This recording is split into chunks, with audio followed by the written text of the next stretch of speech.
Buenos días a todas y a todos. Hoy continuamos con el siguiente capítulo de The Burning House, con la traducción de Amara Singh. El día de hoy, Amara Singh nos trae el tema de ética. Ya nos va a contar un poco más de eso.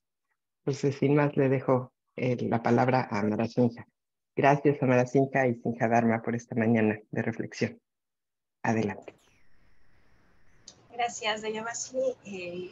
Pues sí, vamos a empezar el capítulo de hoy, que es uno que me parece particularmente importante, porque como que en los anteriores hemos ido construyendo una postura, una necesidad de respuesta, y es en este en el que ya se concreta a partir de los preceptos éticos. Entonces, por eso me parece que es como crucial dentro de todo lo que estamos hablando. Voy a compartirles la pantalla. Ahí ven la pantalla, ¿verdad? Ok. Entonces, vamos a ver que es el capítulo 6, que es justamente sobre los 5 preceptos. Y aquí Shantigarba empieza con una cita que a mí me fascina, de un poema precioso de Walt Whitman, que dice que he aquí, yo no doy sermones ni un poco de caridad. Cuando doy, me doy, ¿no? En inglés dice, I give myself. O sea, me doy a mí mismo, a mí misma. O sea, y si lo pensamos realmente, pues es que es lo máximo que puedes dar, darte a ti mismo, a ti misma. Y al final quiero regresar a este punto de por qué es tan importante entender que cuando damos, no estamos dando ahí una monedita y ya, estamos dando quiénes somos, cómo somos. Entonces, aquí vamos a empezar a hablar desde la cuestión de la ética, porque ya vimos que nos importa el cambio climático, ya vimos las emociones que nos surgen, ya vimos la necesidad de una respuesta desde el budismo, ya vimos que es parte de nuestra práctica, pero ahora, ¿cómo le hacemos? ¿No? Aquí nos pregunta, ¿cuál es el deseo más profundo de tu corazón en relación con la emergencia climática y ecológica? Nos podemos detenernos un segundo y repensar cuál es mi deseo más profundo en este aspecto. Y si quiero decir, bueno, pues quiero ayudar al cambio climático, la pérdida de especies, lo que sea, pues suena muy bonito, pero la siguiente pregunta es, ¿y por dónde empiezo? No tengo idea de por dónde empezar. Y pues aquí la propuesta es pues empezar desde la ética. Justamente si quiero encontrar un curso de acción, las acciones tienen consecuencias, las acciones deben de ser pensadas desde una perspectiva ética. ¿Qué consecuencias para mí y para los demás tienen mis acciones? En el budismo hay muchos sets de preceptos. En este caso vamos a utilizar el de los 5 preceptos laicos. Y no los pensemos como mandamientos, ¿no? Ni reglas, porque no son ninguna de esas cosas, sino que son simplemente pautas para ayudarnos a cultivar estados mentales amorosos y no violentos, para volvernos más como el Buda. Y entonces a través de esas pautas vamos entrenándonos, son principios de entrenamiento. Entonces la ética requiere de autodisciplina y requiere de conciencia. No es algo que vayamos a tomar así casualmente, no tengo nada que hacer, ya sé, hoy voy a tomar el precepto. No, tomar los preceptos es algo que requiere de una voluntad para disciplinarnos y para cultivar nuestra conciencia. Por eso es que va más allá de un mandamiento moral. No voy a hacer algo porque alguien me lo dice o porque lo dice la Biblia o porque lo dice la figura de autoridad. No, voy a hacer algo porque conscientemente estoy optando por esa opción y autodisciplinadamente me estoy adhiriendo a esa abolición, a esa choice. ¿Cómo fue la palabra? Ayúdame, la lleva así mi choice en español. Esa decisión. Elección. Elección, sí. Me estoy adhiriendo a mi elección. Los 5 preceptos abarcan todos nuestros tipos de acciones, abarcan las acciones del cuerpo, las acciones que hacemos a través de hablar, pero también las de la mente. Esto es muy importante. ¿Por qué? Porque si estamos hablando de que requerimos incrementar nuestra conciencia, necesitamos trabajar con nuestra mente. No se trata nada más de lo que hago hacia afuera, sino lo que pasa adentro de mí. En general, los preceptos éticos surgen de un deseo de no dañar, de que otros seres no sufran daño, de que yo no sufra daño, que nadie sufra daño, o por lo menos causar el menor daño posible, si es que no nos es posible llegar a un punto de daño cero. Y los 5 preceptos se pueden expresar en 2 formas. Una es la que podemos decir negativa, no negativa por mala, sino negativa en el sentido de qué voy a evitar. Me voy a comprometer a no hacer algo. Y la otra, digamos, la positiva, porque me voy a comprometer a no hacer esto, pero en lugar de esto voy a hacer esto otro. Entonces voy a evitar ciertas acciones y voy a practicar, cultivar, desarrollar otras acciones. Entonces, cuando hablamos de ética, lo principal que tenemos que tener en cuenta es a qué puedo o quiero comprometerme. En este momento de mi vida, puedo comprometerme a hacer X y Y, pero Z todavía es algo que me queda muy lejos, o de momento mis condiciones no son las apropiadas para llegar hasta Z, bueno, me quedo en X y Y. Es algo que tenemos que ir repensando continuamente. En este momento estoy aquí, pero quizá en un futuro ya pueda llegar a este otro lugar como para comprometerme quizá un poquito más. Es algo que tenemos que hacer constantemente, repensarnos dentro de la ética. Y vamos a comenzar con el primer precepto. El primer precepto es el más fundamental, el más básico, es realmente el pilar de toda la ética budista. Y nos dice, me comprometo a abstenerme de destruir la vida. Esto es lo que ya no voy a hacer. Voy a procurar en la medida de lo posible ya no destruir la vida, ni la mía, ni la de los demás, ni la de los animales, ni de otros seres humanos, ni de las plantas. Voy a buscar un curso de acción que no destruya la vida. Y para eso, pues tengo que hacer justamente lo contrario. Mis acciones tienen que ser acciones de amor y bondad. Así es como voy a empezar a pensarme desde la ética. Y aquí es interesante que cuando los expresamos en su forma positiva, lo ponemos como purifico mi cuerpo. No recuerdo ahorita el texto de donde surge esto, pero hay una historia del Buda platicando con un brahmin, que el brahmin estaba haciendo un sacrificio, me parece que era de un animal, para honrar a sus antepasados, para purificarse, ¿no? Todas estas prácticas hinduistas de purificación.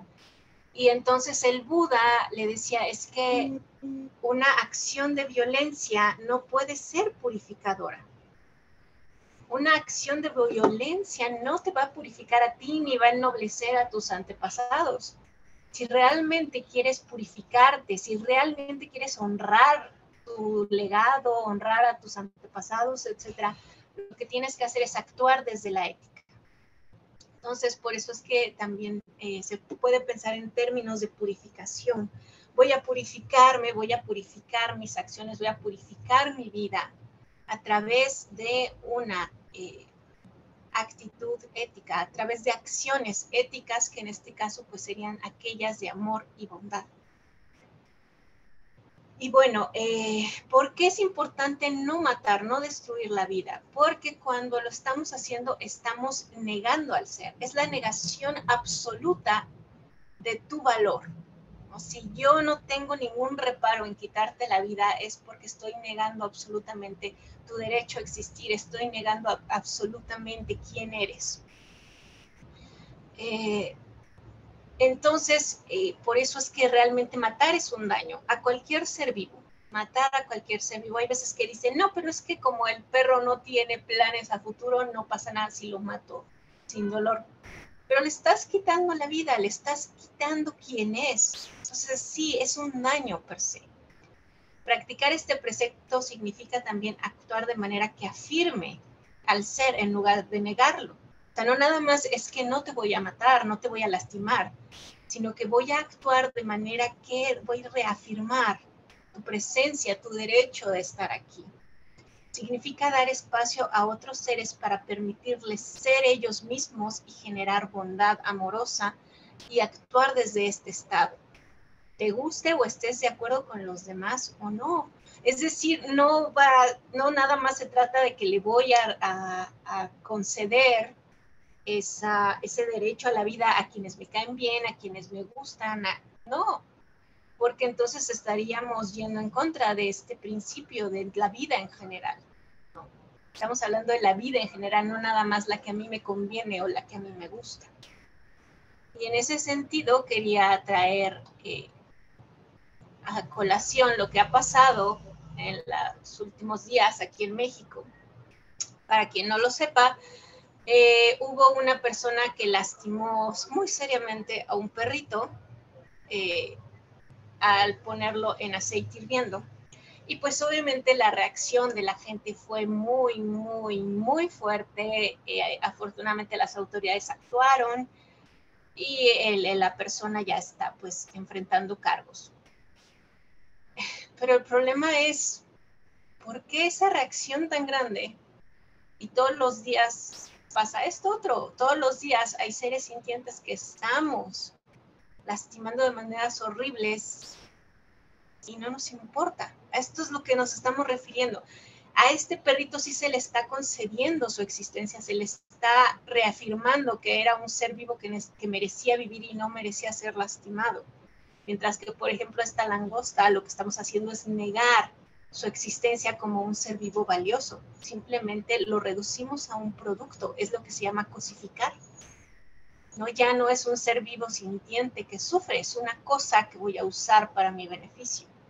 Esto es lo que nos pide el primer precepto, dejar de hacer esto, preocuparnos por cada uno de los seres vivos, de los seres sintientes, porque son valiosos en sí mismos, porque tienen una vida, y no hacerlo de manera parcial ni nada más cuando me conviene o cuando me gusta. Y finalmente a lo que se refiere, pues es esta palabrita que a veces se utiliza mucho, por ejemplo, en ámbitos de yoga, que es el ahimsa, ¿no? Que tiene que ver con la no violencia. Ahimsa es daño, violencia, y A es el prefijo negativo, la no violencia. Y es importante por eso pensar que no solo se trata de no violentar y asesinar, o sea, no se trata solo de que activamente yo no haga nada en contra de algún otro ser, sino que activamente también le cuide, activamente también exprese bondad, amor, compasión, ese impulso por reducir el sufrimiento que ya habíamos mencionado, karuna. Karuna no se trata nada más de que yo vea al otro sufrir, se trata de que veo que el otro sufre y yo me movilizo para aliviar el sufrimiento de ese ser. Entonces, ese es el primer precepto. El primer precepto es no violentar, el no dañar y el cuidar del otro, el preocuparme por el sufrimiento, por la felicidad de los otros.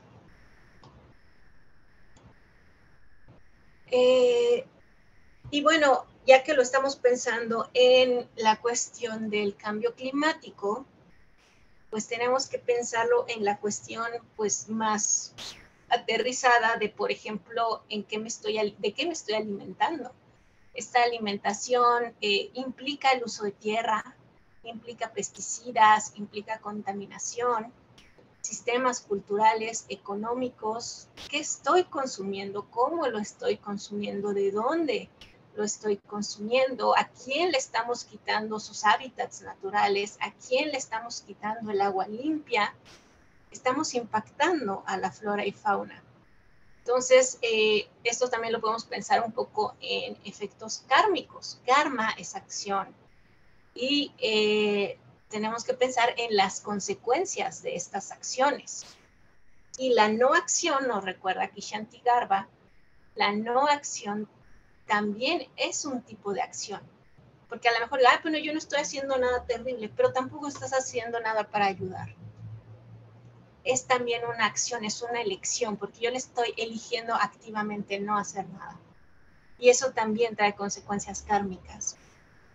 Si somos conscientes de las oportunidades para tener la matanza de seres vivos y no las aprovechamos, esto también tendrá un efecto en nosotros.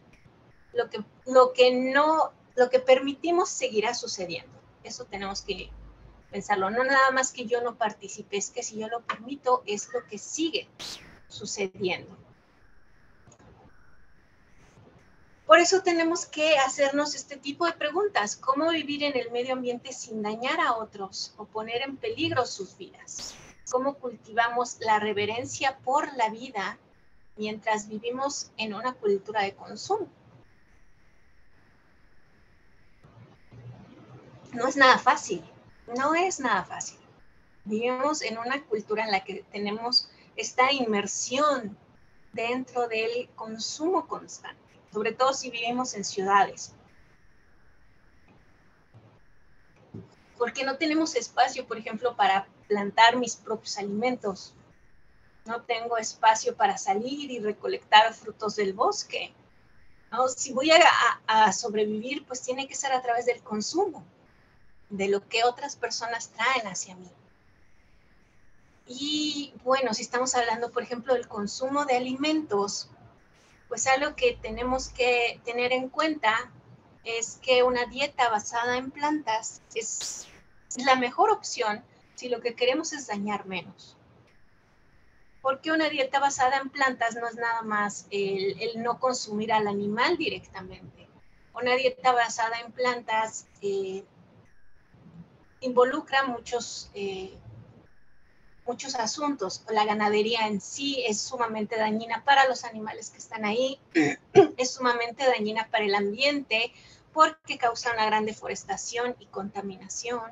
La mayoría de la producción de granos, por ejemplo, se destina a la producción animal. Entonces, más del 50% de la tierra se utiliza para producir productos de origen animal que comen las clases privilegiadas. Las personas más pobres no comen carne 3 veces al día, ni una vez al día siquiera. Realmente la tierra en gran parte se está acabando para mantener los lujos de las clases privilegiadas. Entonces, una dieta basada en plantas es justamente tomar una postura de no participar en todo esto, no participar en el sufrimiento y el maltrato animal y no participar en destinar la tierra, la mayoría de la tierra, para mantener justamente los privilegios de las clases opulentas.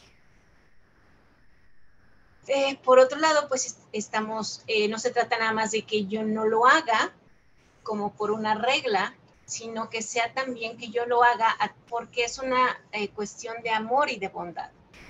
Cuando yo medito, voy a pensar en que lo que estoy haciendo es justamente una acción de amor. No voy a decir, malditos capitalistas y están comiendo carne, no. Más bien voy a pensar que mi acción es porque quiero proteger a los animales, porque quiero proteger a las plantas, porque quiero proteger el ambiente, porque una dieta basada en plantas podría quizá traernos una justicia social mayor. O sea, pensarlo desde una esfera de amor y bondad para no caer, porque es muy fácil caer en estados mentales negativos. Hay que hacer un esfuerzo y mantenernos en estados mentales positivos. Este es hasta aquí el primer precepto. Y vamos con el segundo precepto. Y ese nos dice, me comprometo a abstenerse de tomar lo no dado. Ojo, no está diciendo robar, sino de no tomar cualquier cosa que no me sea dado por cualquier otro ser. Y su parte positiva, activa, es con generosidad sin límites. Purifico mi cuerpo. No nada más no voy a tomar lo que no se me está dando, sino que voy a dar. ¿No? Acordémonos de esa primera frase que nos pone Shantigarba, voy a dar sin límites y lo que más puedo dar es darme a mí misma. En cuanto a la emergencia climática, pues tenemos que seguir pensando en esto del consumo, del comercio global, de la explotación corporativa de los recursos. Y entonces tenemos que irnos a la cuestión de las necesidades. ¿Cuáles son unas necesidades verdaderas y cuáles son deseos? A veces la línea es un poco gris. Hay cosas muy sencillas, como por ejemplo, si necesito alimentarme, pues claro, esa es una necesidad. Y tener un auto último modelo, pues quizás sea más un deseo. Pero luego hay líneas muy grises, como por ejemplo, si vivimos en una sociedad que ya es indispensable la tecnología para funcionar, ¿hasta qué punto tener un dispositivo móvil pues ya es una necesidad más y o un deseo? Pues puede ser quizá los dos al mismo tiempo. Entonces se vuelve un poquito difícil de repente, porque pues llega un punto en que necesitamos funcionar socialmente y a veces eso requiere de un consumo mayor que si viviera de aceta en una cueva. Aquí Shanti Garba nos trae la teoría de Max Neff, que a mí me gusta mucho. Max Neff es un filósofo chileno y él nos dice que existen muchos tipos de necesidades. No se trata nada más de las necesidades para no morirme, o sea, necesito comer y un techo y se acabó. No, Max Neff nos dice, bueno, sí, necesito una subsistencia, pero también necesito protección del medio ambiente, protección de otras personas. Pensando políticamente, quizás hasta necesite protección del Estado, por eso es que hay, por ejemplo, derechos humanos que me pueden proteger del Estado. También necesito afecto de otras personas, afecto de animalitos, necesito afecto, comprensión. Necesito poder participar en mi comunidad, en mis grupos. Yo necesito ser parte de. Necesito ocio, ¿no? No puedo estar todo el tiempo trabajando, no. Necesito también de repente descansar un poco. Necesito crear.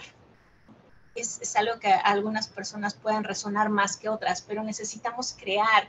Y no se trata nada más obras de arte, ¿no? O sea, creo que podemos crear muchas cosas. A veces preparar una comida es crear. También necesitamos de una identidad, de poder decir quién soy, cómo soy, dónde estoy. ¿No? Y eso es algo que es importante, sobre todo ahora que está todo esto de los movimientos LGBT+, que estamos en junio, el mes del orgullo.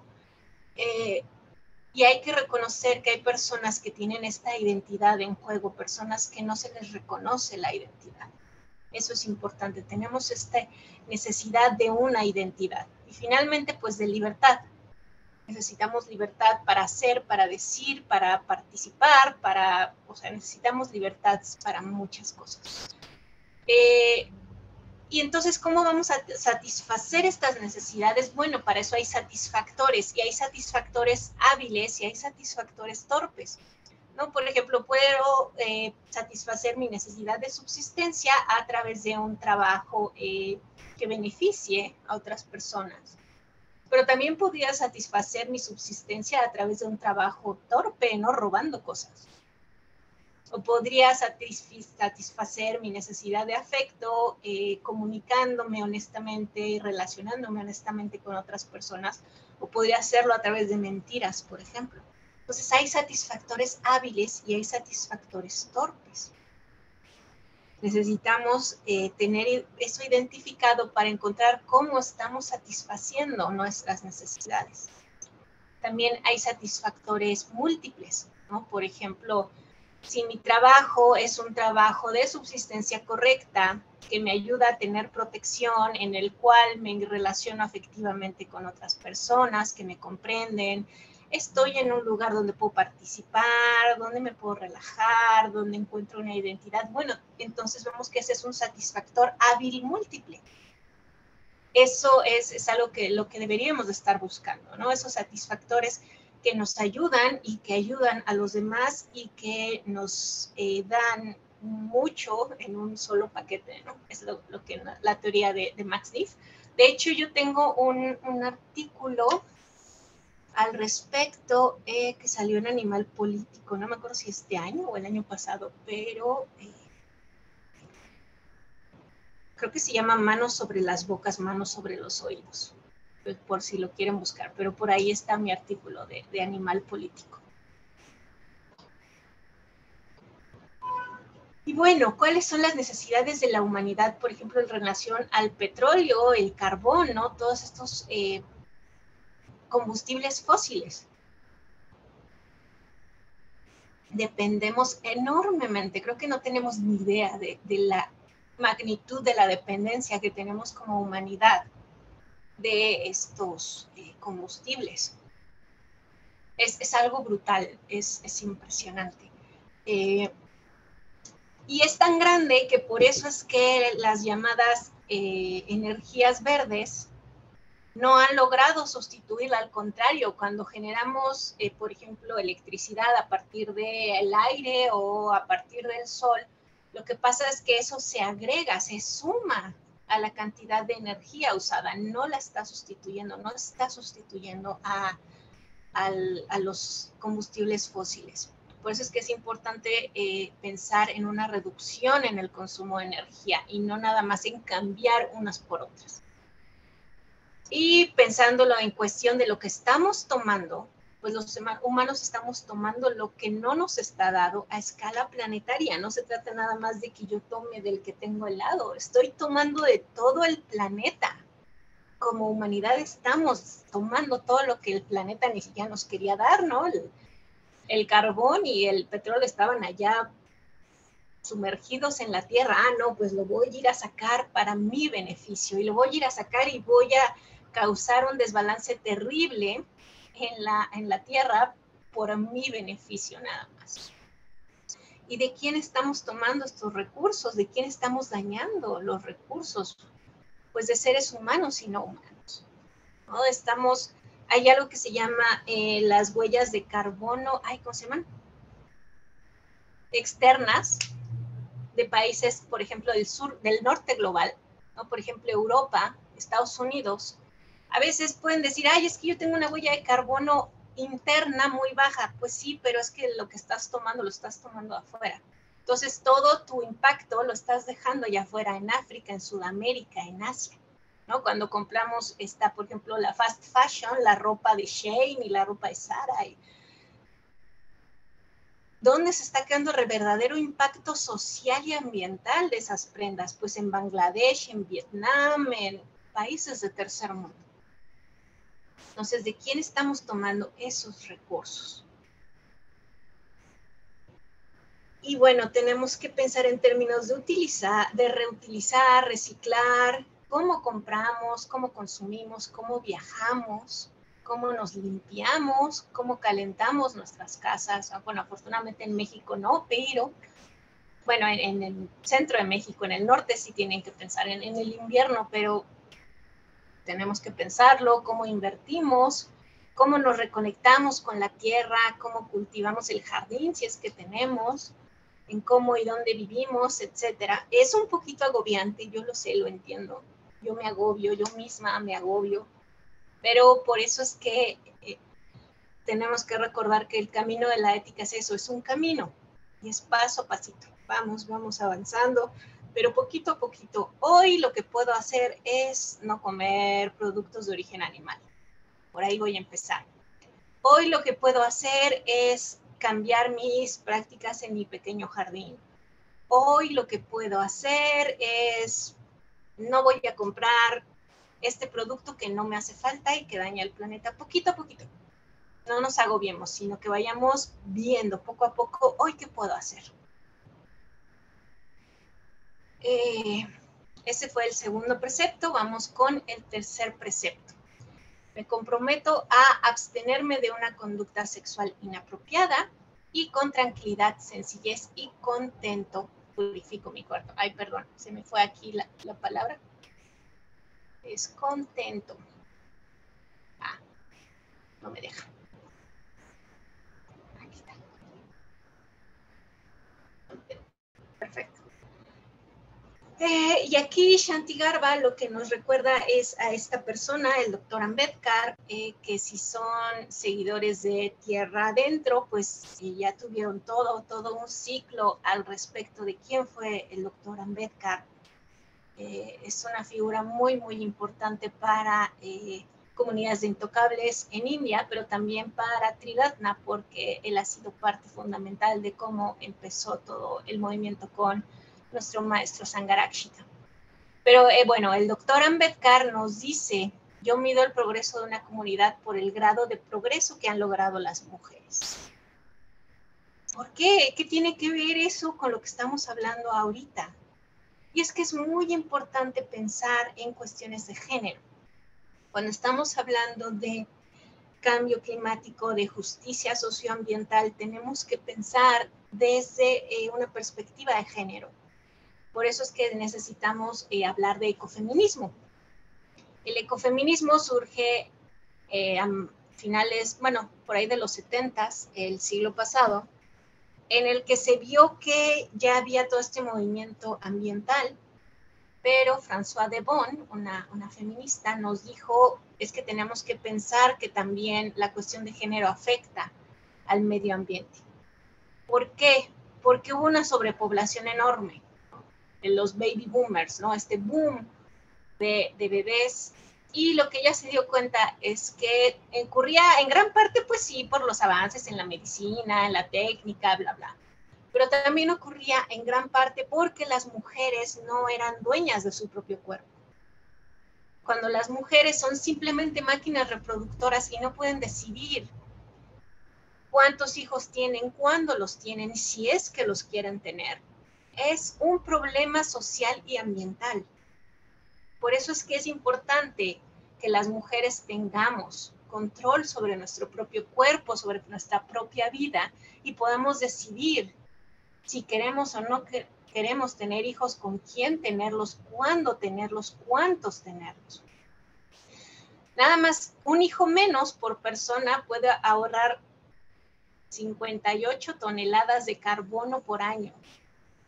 La reproducción humana es algo que tenemos que tener en cuenta.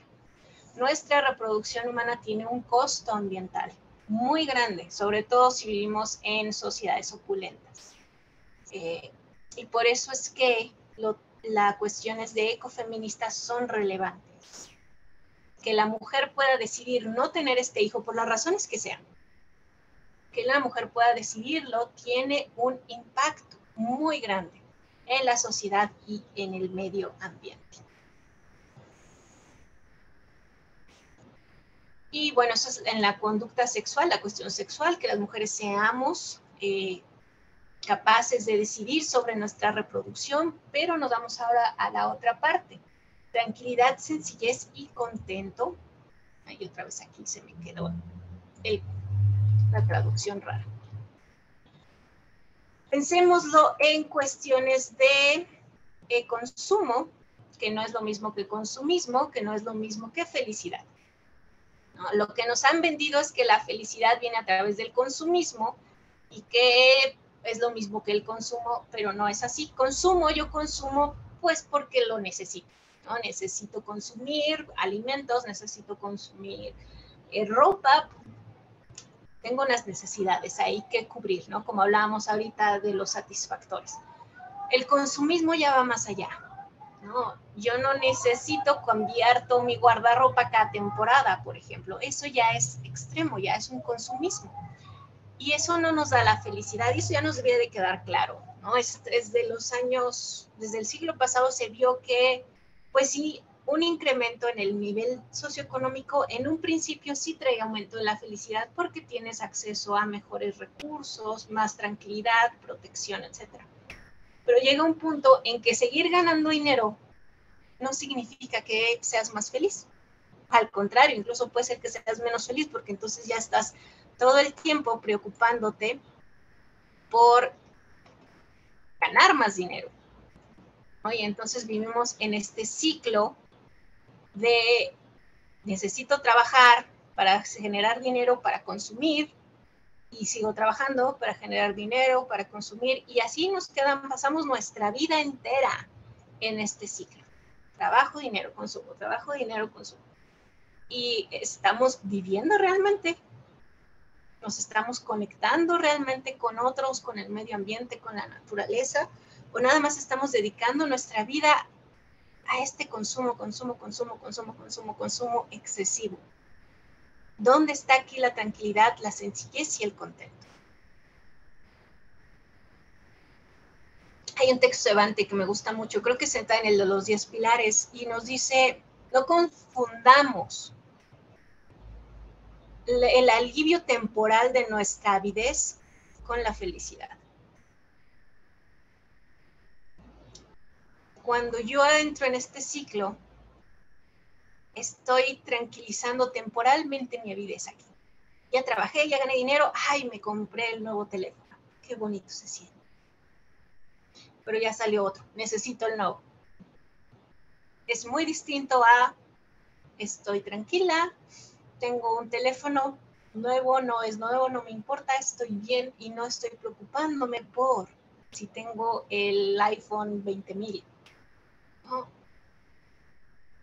No confundamos el cese temporal de nuestra avidez por la felicidad. La felicidad va más allá. La felicidad viene de otras fuentes, la felicidad viene de una aceptación interna, la felicidad viene de una conexión con la vida. No viene de estar ganando dinero para consumir. Al menos no como la concebimos en el budismo.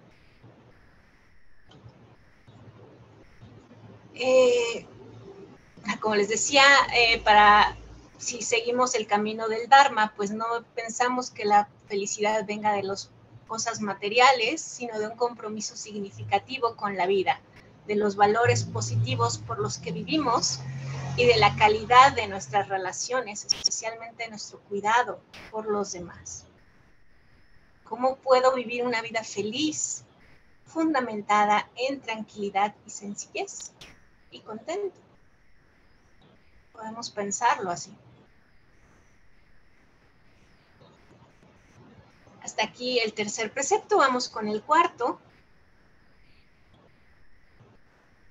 El cuarto tiene que ver con el habla. Nuestra habla es muy importante porque es la expresión de nuestros pensamientos, pero también la reafirmación y formación de pensamientos.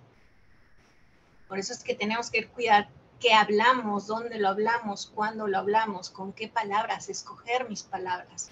Y no se trata solo de decir abiertamente una mentira, ¿no?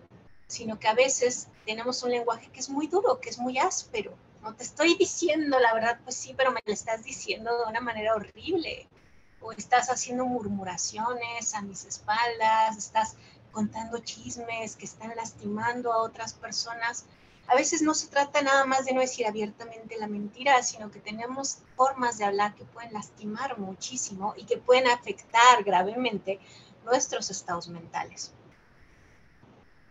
Y aquí Santigarba nos hace la pregunta de los 64,000. ¿Sabemos realmente lo que es verdad para nosotros, para nosotras?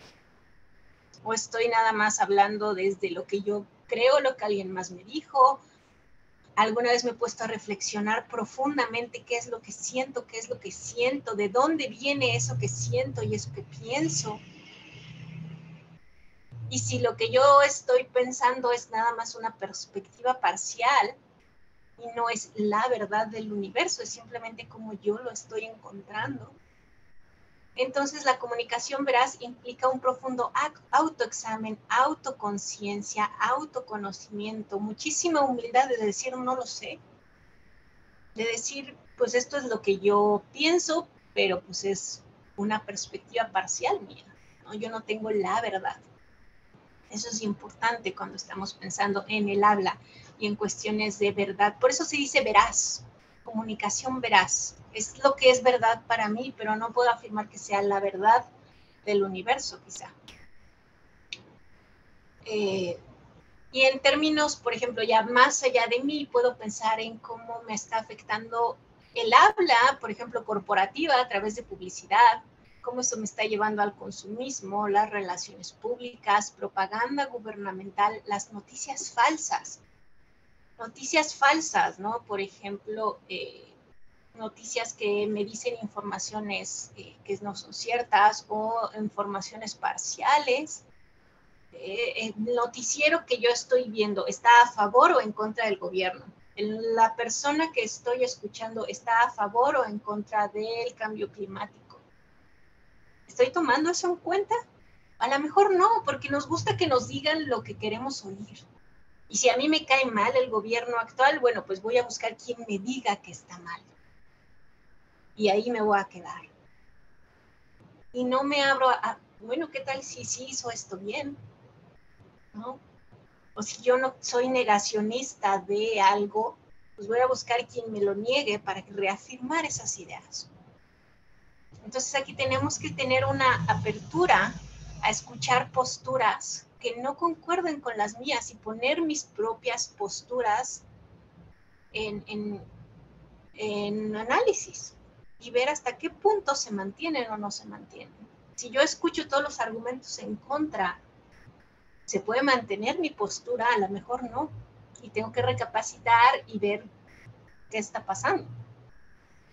En cuanto a la crisis climática, pues ver cómo hablan del medio ambiente, cómo se comunica la realidad, pensar en mi comunidad, quién habla claro y honestamente sobre la emergencia climática y ecológica, qué medios de comunicación estoy escuchando, ¿no? Y tengo que desafiar todo esto.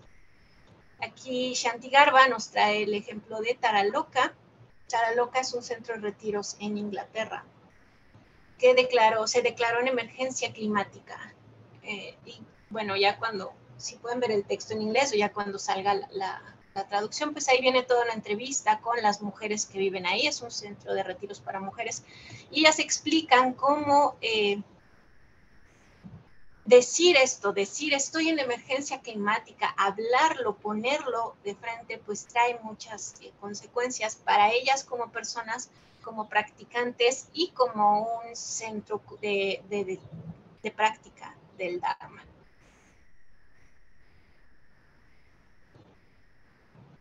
Y vamos ya con el quinto precepto, que es que me comprometo a abstenerme de intoxicantes, de sustancias que nublen mi mente.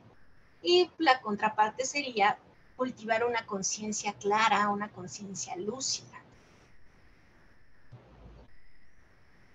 Bueno, lo primero que nos viene a la mente, pues claro que son drogas, que es alcohol, pero no se trata de eso, porque eso no es lo único que daña mi mente, en el sentido de que la hace turbia, ¿no? Todas las formas de adicción, por ejemplo, a ver televisión, me quedo 30 horas viendo Netflix, o juegos, o redes sociales, revistas, o a lo mejor mi adicción es ir a comprar ropa, maquillaje, o sea, ¿dónde está ese elemento que nubla mi mente? ¿Qué pasa? Cuando yo tengo esta avidez por algo, mi mente se nubla y no ve nada más, solo ve eso que quiere. Y no me importa por sobre quién pase, no me importa sobre quién, a quién tenga que lastimar con tal de conseguir eso que quiero. ¿Consumes en exceso cosas nocivas para el medio ambiente? A lo mejor sí. ¿Eres adicto, adicta al consumo nocivo? ¿Te haces de la vista gorda con otros que son adictos? O sea, ¿cómo estamos viviendo? Vivimos en una sociedad muy adicta. Somos muy adictos, adictas a muchas cosas, ¿no? Por ejemplo, a mí el chocolate me da adicción, no puedo vivir sin chocolate. ¿Hasta qué punto estoy yéndome a un exceso? ¿Hasta qué punto estaría yo dispuesta a ir sobre quien sea para conseguir ese chocolate, por ejemplo? ¿Estás al tanto de la deforestación tropical y la contaminación de agua y el suelo por el cultivo de estupefacientes? Y no dirá nada más en los estupefacientes, cualquier cosa que yo consuma ávidamente, debería de pensar cuál es el impacto, ¿no? Por ejemplo, a lo mejor me gustan las joyas. ¿De dónde están viniendo ese diamante? ¿No? Digo, pensando en una persona que pudiera comprarlo, ¿no? Y conozco a algunas personas que les gusta ir a las joyerías y comprar cosas así brillantes y bonitas. Las minas, o sea, la minería es una cosa espantosa que tiene muchísimas consecuencias para el medio ambiente, para los animales, para la salud de las personas, etcétera. Esa minería, ¿qué está pasando ahí? Y nos dice Shanti Garba, es posible que hayas notado al profundizar en la emergencia climática y ecológica una especie de desintegración de la identidad, una pérdida del sentido de quién eres. A medida que entremos a la casa en llamas, es posible que te encuentres reevaluando tus prioridades. ¿Qué es lo más preciado para ti en este momento? A lo mejor no lo sabemos. ¿Qué es lo más preciado para mí en este momento? A lo mejor sí lo tengo muy claro, es tal cosa, pero a lo mejor no. Y a lo mejor necesitamos sentarnos por un momento en el no sé. Y tenemos que encontrar, porque justamente lo que sea más preciado para mí son mis valores, qué es lo que estoy valorando. Y a raíz de eso, voy a actuar, voy a pensar, voy a sentir. Y para cerrar, quiero regresar a esa primera frase de Walt Whitman. Yo no voy a dar nimiedades, no, yo me voy a dar a mí. Y si me estoy dando a mí, ¿qué estoy dando? Pues estoy dando lo que soy. Estoy dando lo que soy y lo que soy viene de donde pienso. Acordémonos de ese inicio del Dharmapada. Mis pensamientos van creando quién soy, van creando cómo afecto al mundo a mi alrededor, van creando lo que hago. Soy lo que pienso, soy lo que hago, soy lo que doy, yo me doy a través de lo que pienso y a través de lo que hago. ¿Cómo voy a satisfacer mis necesidades? Dependiendo de lo que pienso y dependiendo de lo que hago. ¿Cómo voy a dañar o no dañar? ¿Cómo voy a beneficiar? ¿Cómo voy a cuidar a otros y al planeta? Viene justamente de quién soy, cómo pienso y qué hago. Y sería hasta aquí.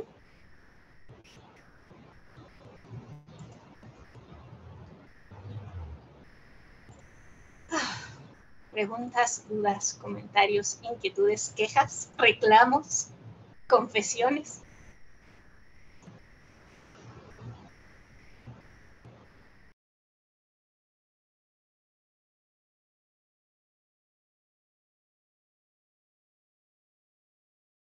Sí, Sinja Dharma. Gracias, Amara Sinja, por esta profunda reflexión, presentación de los conceptos. Bueno, este cruce, ¿no? con los preceptos, y se me viene la imagen de la casa en llamas. Está el humo y viste que muchas veces la gente que está dentro de la casa con el humo se duerme, ¿no? Come el oxígeno y se duerme. Entonces siento que es así, pero por momentos yo me siento así, ¿no? Como dormida y cabeceo y vamos, vamos a seguir. Y aún así sabiendo que samsara no tiene fin, que son por momentos que me entra el bajón, eso lo confieso, ¿no? Ay, ¿cómo renovar la esperanza? Bueno, viste que lo nombraste, igual están estas tres R's, ¿no? La de reciclar, reparar. Hay 5 y el otro día encontré 7 R's, me encanta, ¿no? Porque es rechazar, ¿no? Rechazar popote, bolsa de plástico, bueno, hay un montón que está buenísimo. Y tal vez en el buen sentido la autoexigencia en la coherencia del cotidiano, ¿no? Y eso lo aprendí en México, el bañarse con los botes al lado de la ducha, y es lo que me pone límite, porque es uno de los momentos que me encanta estar abajo de la ducha, pero bueno, el límite me lo pone, ay bueno, se están llenando los botes, ¿no? Cierro la llave, la canilla. Tenemos un pequeño huerto que ahora como ya está el invierno en puerta, entonces hay que cubrirlo. Y aún así sigue estando esa sensación de no suficiente, ¿sabes? Mm, que cómo llevarlo. Estoy anotado en un grupo de hecho es un grupo de mujeres que compran directamente a productores. Nosotros aquí en la Patagonia es bastante árido, entonces todo lo que es zona de cultivo es más del centro. Entonces compran directamente a los productores, entonces reducimos los intermediarios, ¿no? Procurando que también sea orgánico. Son pequeñas acciones y a su vez, yo les he contado, ¿no? Digo, la maldición del petróleo. Vivimos en una provincia donde pues están ahí un gran yacimiento de petróleo y, y estamos sintiendo las heridas, ¿no? Las heridas en la contaminación, en la tierra. Em, yo lo que digo es que, bueno, al estar cercana con el pueblo originario de aquí, que son los mapuches, digo que no es pura responsabilidad de ellos pelear por la tierra, porque parece que solo los pueblos originarios, ¿no? Ni pura exclusividad, ni pura responsabilidad de los pueblos originarios de pelear, y sí, y es pelear, ¿no? Ahí ya no entramos en, vamos a dialogar, ¿no? Es que es entrar en esas palabras un tanto bélicas, en defensa, ¿no? Como decimos y como también dicen en México, en defensa del territorio. Entonces, eso, sí, ando como en un momento de no mucha esperanza con la humanidad, pero a su vez es en ese cotidiano y como sabemos que estamos interconectados, algún efecto tiene, lo sé. Así todo, sé que tiene su efecto el cuidar el agua, el separar la basura, el reducir el tipo de consumo y el poder transmitirlo al trabajar en espacios educativos, transmitirlo y sabes que en algún momento germinará ese mensaje.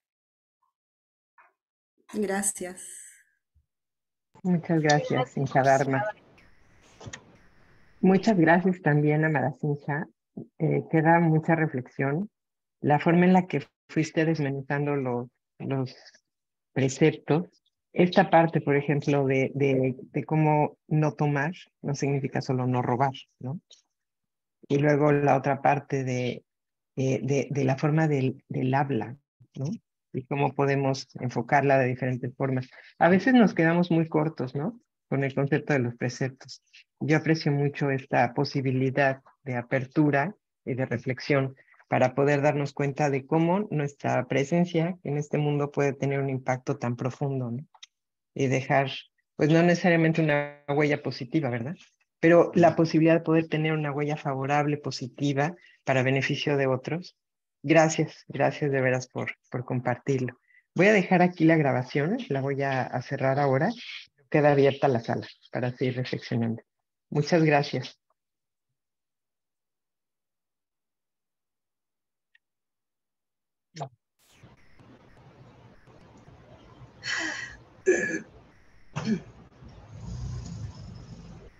Ya te hice host, entonces tú eres quien la puede parar. Nada más un favor, ¿la puedes dejar en la nube? Cuando te diga cerrar, cuando le pongas parar, te va a aparecer la posibilidad de cerrar en la nube o en tu compu, en la nube. Ah, stop recording. ¿Quieres que la pare o la dejo Como en lo que es? quieras, si quieres la puedes dejar. Bueno, los dejo, la que los deja soy yo ahora, pero quedas a cargo, Amara Sinja, Sinja Dharma. Gracias por todo. Un abrazo enorme. Gracias. Bye bye.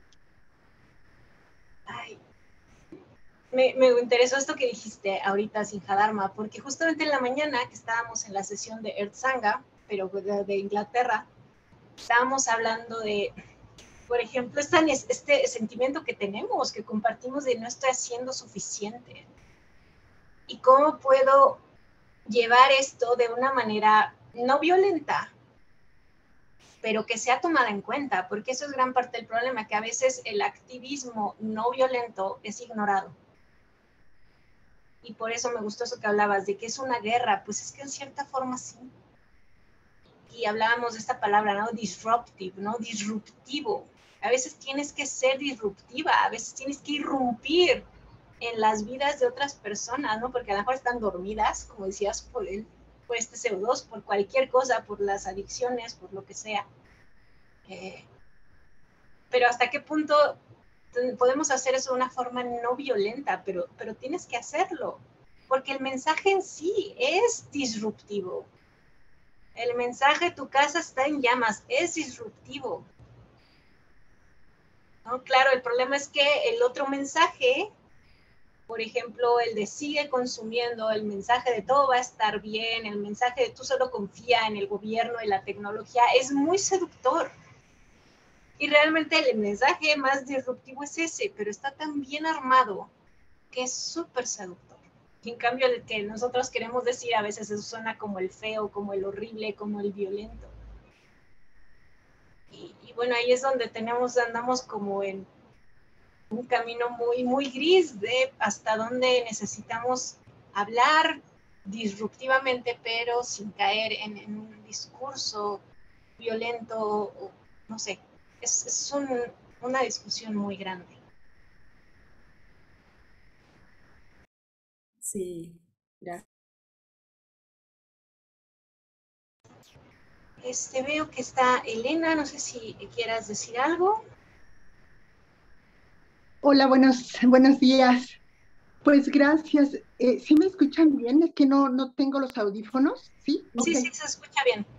Pues fíjense que a mí también me causa un poco de, pues, no sé, de duda esta parte de que a veces sí los movimientos que reclaman cosas, a veces sí se llega a ser un poco violento, por ejemplo, en las luchas de las mujeres, en el feminismo. Eh, para hacerse visibles, a veces sí son muy violentas en las movilizaciones, por lo menos aquí en México, pues hacen pintas, avientan cosas, rompen vidrios. Entonces, yo ahí sí, bueno, yo en lo personal no estoy de acuerdo con esa forma, pero bueno, se dice que es para hacerse visibles. Desde el Dharma, ¿cómo se ve eso? Y también simplemente eh, el feminismo, ¿cómo es visto desde el Dharma ante la igualdad del hombre y la mujer, por ejemplo? Ay, ese es un tema muy, muy complicado. Y Honestamente, yo tengo que decir que no estoy tan en contra de ese tipo de manifestaciones. Y creo que tenemos que hacer una distinción entre una violencia y una disrupción de simbolismos. ¿Por qué? Porque una cosa es si violentar a otras personas, eso claro que no estoy de acuerdo como budista. Pero muchas veces estas acciones no son realmente violencia. Nos las venden como violencia. Ay, es que el monumento, ¿qué es lo que realmente pasó? Están haciendo una acción simbólica sobre un monumento. ¿Qué representa ese monumento? El monumento que representa el orden establecido, el monumento que representa la sociedad patriarcal, el banco que representa el capitalismo voraz.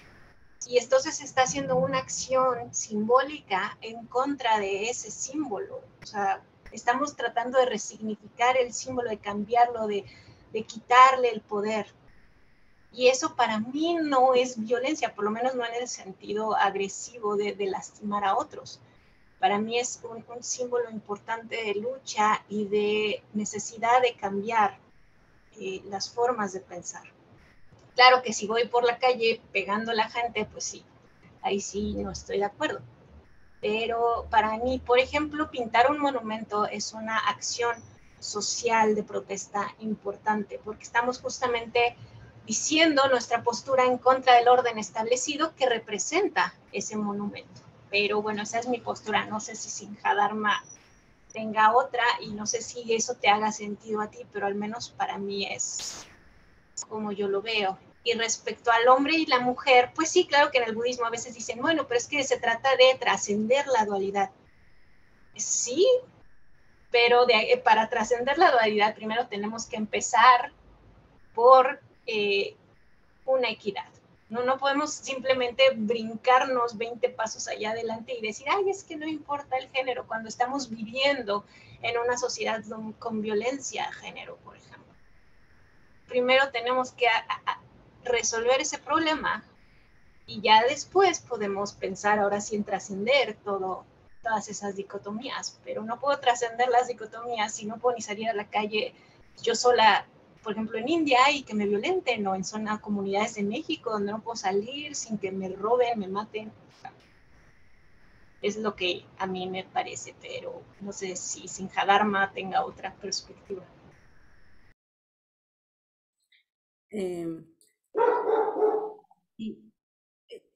Siento que igual estamos en un momento histórico de transiciones, ¿no? De romper paradigmas y formatos, entonces, y eso.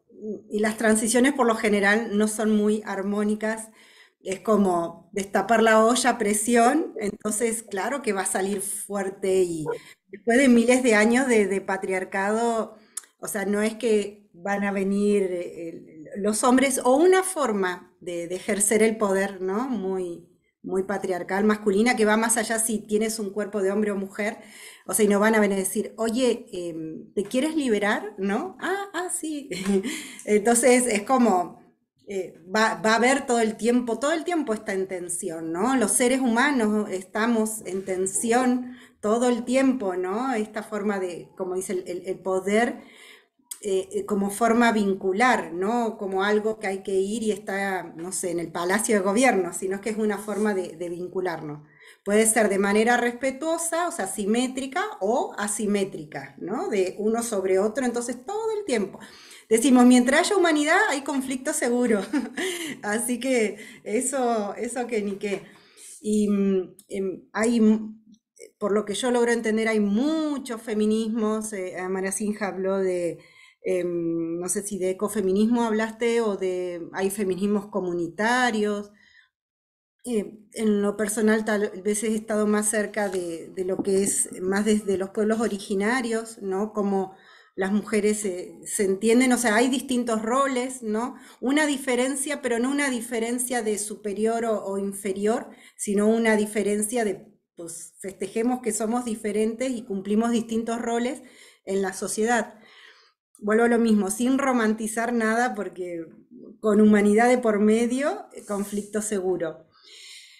Eso por un lado, y en realidad quería irme más a una reflexión de que nosotras cuando nos sentamos a meditar buscamos, ¿verdad?, conocer nuestra mente, la personal, pero como hay puntos de encuentro, ¿no? Hay los generales de la cultura que decimos hayamos nacido en México, en Argentina o en la China. Hay base de cómo funciona la mente, ¿no? Hay base en común. Y digo, el que lo tiene clarísimo cómo funciona son los que hacen publicidad, ¿verdad? Hablando de este consumismo que decía Amara Sinha, entonces, vieron cuando entramos en un estado como de ansiedad, de querer consumir, y qué bien que está diseñado todo, ¿verdad? Para mostrárnoslo como que parece que comprando vamos a satisfacer ese vacío y como decís, a los 5 minutos de tener ese objeto tan deseado, vuelve, ¿no? A emerger esa ansiedad. Y a veces en cosas súper sutiles.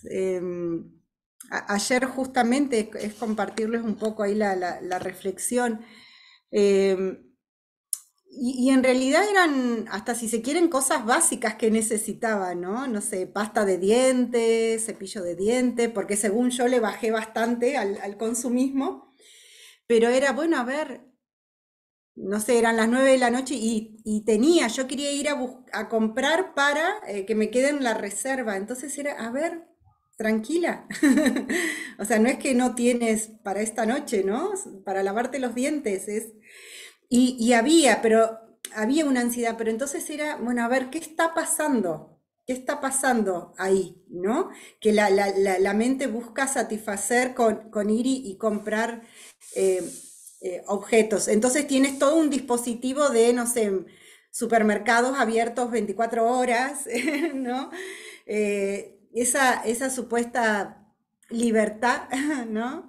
Libertad de consumo. Entonces es un poco ahí, ¿no? De revisar qué tanto elegimos o qué tantos estamos ya como muy demasiado condicionadas para consumir ciertas situaciones, como dijiste, redes sociales y distintos tipos de productos, vínculos, ¿no? Personas, porque consumimos, ¿no?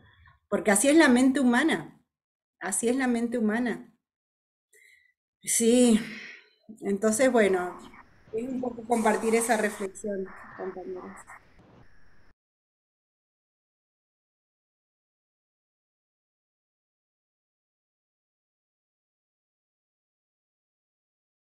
Está apagado tu micrófono. Ah, perdón, es que la historia de cómo llegamos aquí es súper, súper tenebrosa, porque un sobrino de Sigmund Freud, que ahorita no me acuerdo cómo se llama, vivía en Estados Unidos y de repente dijo, ¿cómo puedo utilizar todo esto que descubrió mi tío en beneficio? Y entonces así es como surge realmente toda la publicidad, porque surge justamente utilizando todo lo que sabemos de la mente humana para poder manipular a las personas a hacer lo que yo quiero que hagan, a que consuman lo que yo quiero que consuman, cuándo y cómo. O por ejemplo también a manipular a las personas para que piensen lo que yo quiero que piensen. Es una manipulación impresionante que han hecho ya por un par de siglos, o sea, bueno, desde, bueno, no un siglo y cachito, pero, o sea, todo el conocimiento que se tiene de la psicología se utiliza en la manipulación de personas. Entonces, por ejemplo, Coca-Cola verde, ya hay una Coca-Cola verde.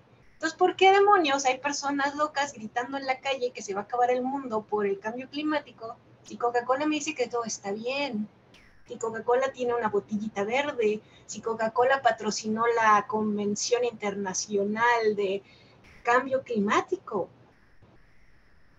Y entonces los que andamos aquí de locos gritando que hay un problema, pues somos los que estamos mal.